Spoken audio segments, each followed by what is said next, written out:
হরে কৃষ্ণ কৃষ্ণ কৃষ্ণ হরে হরে, হরে রাম রাম রাম হরে হরে। তো সকাল সকাল একবার ঠাকুরের নাম নিয়ে নিলাম, সারাদিনে তো আর সময় পাবো না। আমার সাথে সাথে তোমাদেরও শোনা হয়ে গেল। তো যে শোনে আর যে ঠাকুরের নাম নেয়, গোবিন্দ সবারই মঙ্গল করেন। তো চলো, ঠাকুরের নাম নিয়ে আমার সকালটা আজকে শুরু হলো। তারপর সোজা চলে এসেছি রান্নাঘরে। মেয়েদের রান্নাঘর আর ঠাকুরঘর দুটোই সমান। রান্নাঘরটাও এক প্রকার ঠাকুরঘর বলতে পারো, কারণ ওখানে স্বয়ং মা লক্ষ্মী বসবাস করেন। আর প্রথমে এসে কাজ হলো বাড়ির সবার জন্য খাবার বানানো।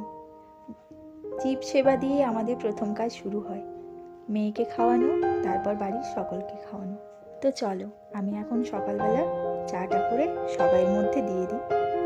সবাই চা বিস্কুটটা খেয়ে নিই, তারপর আমার কাজকর্ম শুরু হয়। কথায় আছে না, স্বয়ং স্বামী বিবেকানন্দ বলেছিলেন, জীবে প্রেম করে যেইজন সেইজন সেবিছে ঈশ্বর। তো বাড়ির সবাইকে অভুক্ত রেখে ঠাকুর সেবা করে কোনো লাভ নেই। তাই সবাইকে খাইয়ে সংসারে সমস্ত কাজকর্ম করে সংসারে থেকে ভগবানের নাম নেওয়া, এতেও আমাদের কিন্তু মুক্তি লাভ সম্ভব। তো চলো, আজকে সকাল সকাল খুবই একটা বাজে ওয়েদার। কাল থেকে ভীষণ বৃষ্টি হচ্ছে। আর আমরা যেহেতু গ্রামের মানুষ, গ্রামে বাস করি, জমি জমা ওইসব নিয়েই আমাদের চলে। এই সময় ধান কাটা হয়েছে সবে মাত্র, ধান এখনো বাসায় ফেরেনি, বাসায় আনতে পারিনি এখনো, সব ধান রয়েছে জমিনে। তার মধ্যে শুরু হয়ে গেছে বৃষ্টি। ভগবানই জানে উনি কি চাইছেন। একে তো সারা বছর বৃষ্টি, ভীষণ ক্ষতি হয়েছে, সব ধান পড়ে গেছিল, তোমাদের সাথে ভিডিওতে শেয়ার করেছি। তার উপরে আবার হাতির উপদ্রব, সেখান থেকে কেটে মেরে যা একটু হয়েছে সেটুকু আর বাড়ি মনে হয় ফিরবে না। তো ভগবান যখন জীব দিয়েছেন, আহার তো অবশ্যই দেবেন। সবই ওপরওয়ালার হাতে, আমরা চাইলেও কিছু করতে পারবো না। যা হবে দেখা যাবে। বাড়ির সবার মন খুব একটা ভালো নেই, কি আর করা যাবে। এটাই আমাদের সারা বছরের একটা রোজগার বলতে পারো, কারণ আমাদের তো সেরকম আর কোনো আর্নিং অবস্থা নেই। তো চলো, আর কথা না বাড়িয়ে বিছানাটা চটপট তুলে রান্নাঘরে যাই।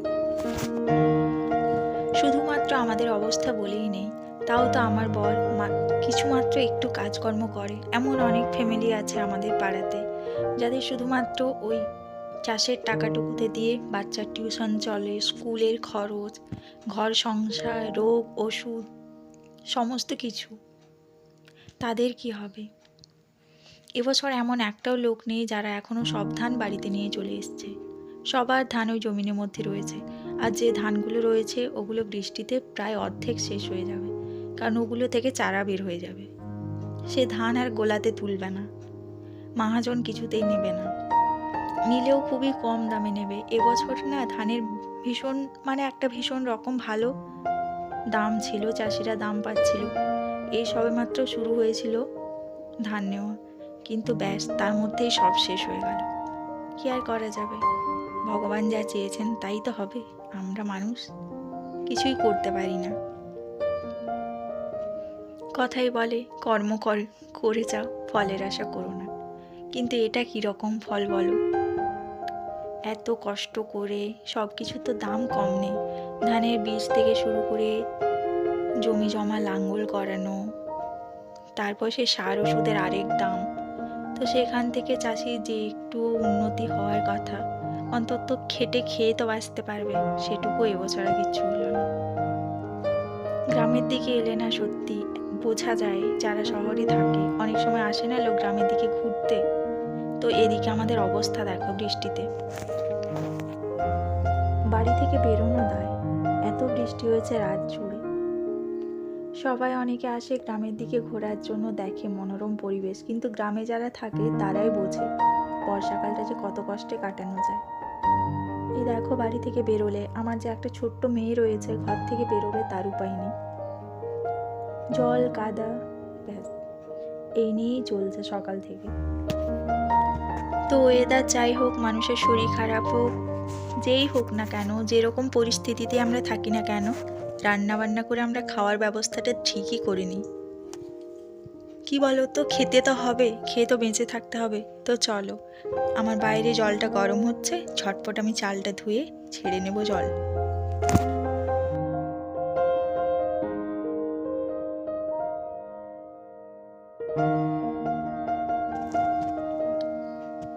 সকাল সকাল ভাতটা বসিয়ে দিলে রান্নায় খুব একটা সুবিধা হয়, না হলে বেশ অনেকটাই দেরি হয়ে যায়। এদিকে দেখো বাইরে বৃষ্টি পড়ে উনুনটা কেমন একটা হয়ে গেছে, কাঠগুলো ভিজে গেছে, বুঝতে পারিনি এত বৃষ্টি হবে, না হলে আগের দিন থেকে রাতে তুলে রাখতাম। সেই রাত 3টে থেকে বৃষ্টি শুরু হয়েছে, তখন কি আর কাঠ তোলা যায়? তো সবই ভিজে গেছে, কিছুতেই জ্বলছে না। কোনো রকমে কেরোসিনের সাপোর্ট দিয়ে কোনো মতে আগুনটা জ্বালিয়েছি। এতজনের ভাত হবে তো, আগুনটা ভালো করে যদি না জ্বলে 1.5 ঘন্টা 2 ঘন্টা লেগে যাবে ভাত হতে হতে। তো চলো দেখতে থাকো, আর হ্যাঁ, ভিডিওটাকেও স্কিপ করো না, প্রথম থেকে শেষ পর্যন্ত দেখো, আশা করছি ভালো লাগবে। ভাতটা হতে না হতেই একটু বৃষ্টিটা থেমেছিল, আবার শুরু হয়ে গেছে। আর এখন এত জোরে বৃষ্টি হচ্ছে যে আমি যে চালাটাতে রান্না করি তার বাইরে থেকে জলের ঝাপটাটা আসছে উনুনের দিকে। তো আমি দেখো অনেক তাড়াতাড়ি কাঠ লাগাচ্ছি যাতে তাড়াতাড়ি আমার ভাতটা হয়ে যায়। এদিকে আজকে আমাদের রান্না হবে, আমার শ্বশুরমশাই এনেছিলেন মাছ, তো সেগুলো এর মধ্যে রয়েছে চ্যাং আর ল্যাটা। তো এই মাছগুলো তো আমি খাই না, কিন্তু বাড়ির সবাইয়ের জন্য রান্না করব। শাশুড়ি মা এগুলো পরিষ্কার করে দেবেন বৃষ্টিটা একটু কমে গেলে, তারপরে আমি এগুলোকে ভেজে রান্না করব। আর দেখো কি অঝোর ধারায় বৃষ্টি হচ্ছে।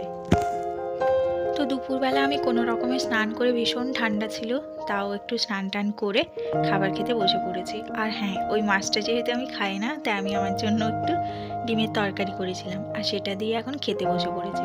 এখন ঘড়িতে প্রায় 2টো বেজে গেছে, তো ঝটপট করে খেয়ে নিই। টিটু তো কাজে গেছে, মেয়ে এখন ঘুমোচ্ছে, তো আমি একটু খাবারটা খেয়ে নিই, তারপরে আবার তোমাদের সাথে কথা বলছি। বৃষ্টি পড়ছিল বলে আজকে কিছুতেই স্নান করতে ইচ্ছে করছিল না, ভাবছিলাম স্নান করবই না।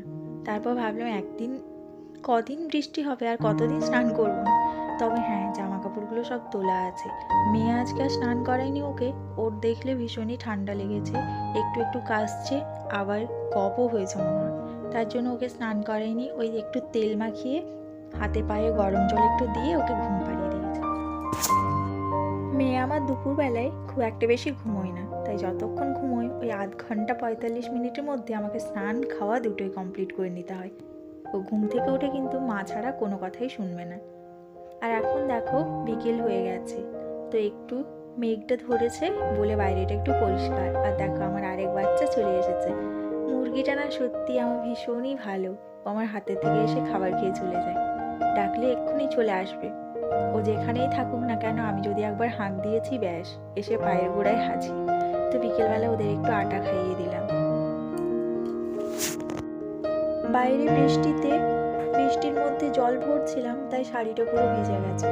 এই জন্য আমি একটা অন্য শাড়ি চেঞ্জ করে তারপরে চুলে চিরুনি করছি। আর সারাদিন ঘরের মধ্যে যেহেতু লাইট জ্বলছে, আর আমার ফোনের ক্যামেরাটাও এতটাও ভালো নয়, তাই তোমরা হয়তো বুঝতেই পারছো না এটা সন্ধেবেলা না বিকেলবেলা না রাত্রেবেলা।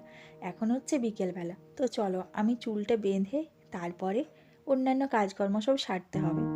জল ভরতে গেছিলাম, তাই ভিজে গেছিলাম। এত পরিমাণে বাইরে বৃষ্টি হচ্ছে বলার নেই। মেয়ে তো বাইরে যেতে বায়না করছিল ভীষণ, ওর বাবার সাথে ছাতা নিয়ে একটু রাস্তার ওদিকে গেছিল, ঘুরে এসছে। কারণ আমাদের যে মাটির রাস্তাটা রয়েছে সেখানে জল জমেছে, ও সেটাই দেখতে গেছিল। তো চলো ঝটপট করে আমি একটু রেডি হয়ে নিই।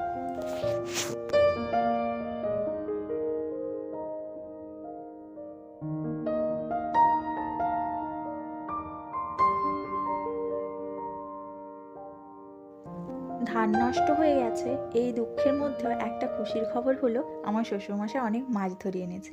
আর এগুলো আমার ভীষণই প্রিয়। পুঁটি মাছ, তারপর গেতি মাছ, এগুলো আমার ভীষণই ভালো লাগে। মেয়েকে দেখো যেন মুড়ি হাত দিয়ে একদম নাড়াচ্ছে। এখন বাজে ঘড়িতে সন্ধে 6:30। শ্বশুরমশাই গেছিলেন ওই 1 ঘন্টার মতো, তাতেই এত মাছ নিয়ে এসেছে। প্রায় 2 থেকে 2.5 কেজি হবে। কিন্তু বরমশাইও বাদ যায়নি, উনিও আবার মাছ বাছতে বসে পড়েছেন। আজকে কাজের থেকে যেহেতু তাড়াতাড়ি ফিরেছেন, তাই মাছ বাছার কাজে উনিও হাত লাগিয়েছেন। আমি একমাত্র বাকি আছি। শাশুড়ি মা, ওনার ছেলে, আমার মেয়ে, সবাই বসে পড়েছে। দেখি আমি আবার কখন সুযোগ পাই, এরাই তো মনে হচ্ছে সব মাছ বেছে দেবে, আমাকে আর হাত লাগাতে হবে না। শেষমেশ দেখো আমি কোনো রকমের লাইন পেয়েছি। তো আমার কাজ হলো এই যতগুলো পুঁটি মাছ ছিল সেগুলো সব আঁশ ছাড়ানো আর ওদের সে পেটটা কেটে বার করানো। তো দেখো আমি সেগুলোকে সব কলতলায় নিয়ে চলে এসেছি।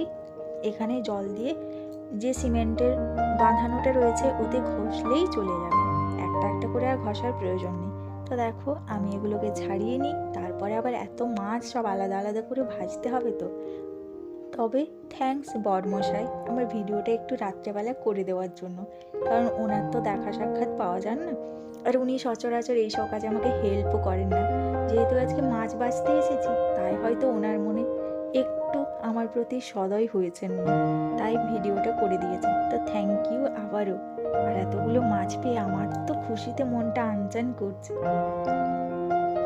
এই মাছগুলো না আমি ভীষণ পছন্দ করি, ছোট মাছ আমার ভীষণ পছন্দ। ওই বড় মাছ কাটা মাছের থেকে আমি এই মাছগুলো বেশি পছন্দ করি। নুন তেল কাঁচা লঙ্কা দিয়ে চটকে মেখে খেতে এত ভালো লাগে না। আর হ্যাঁ, মাছগুলো আলাদা আলাদা করে আমি ভাজতে থাকি, ততক্ষণ তোমাদেরকে বলবো টাটা।